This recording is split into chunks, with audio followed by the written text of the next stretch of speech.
महाभारत के युद्ध भूमि में अर्जुन गहरे द्वंद्व में फंस गए थे। जब उन्होंने अपने ही परिवार, गुरुजनों और प्रियजनों को युद्ध के लिए तैयार देखा तो उनके मन में वैराग्य और मोह उत्पन्न हो गया।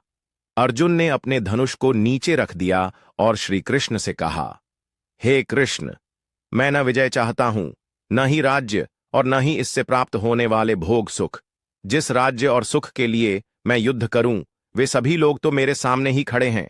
गुरु द्रोणाचार्य, पितामह भीष्म, मेरे भाई, मामा, मित्र और सगे संबंधी। मैं ऐसे राज्य का क्या करूं जो अपनों के वध से मिले? श्री कृष्ण मुस्कुराए।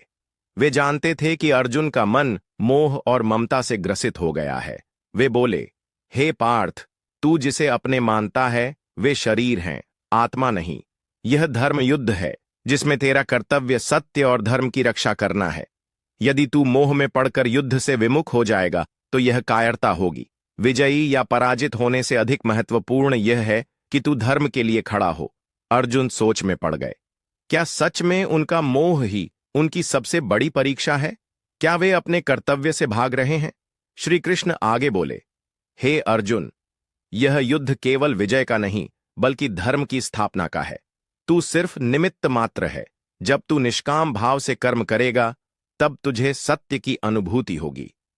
अर्जुन को धीरे धीरे समझ आने लगा कि यह युद्ध केवल भौतिक जीत हार का नहीं बल्कि उनकी आत्मा के उत्थान का भी अवसर है।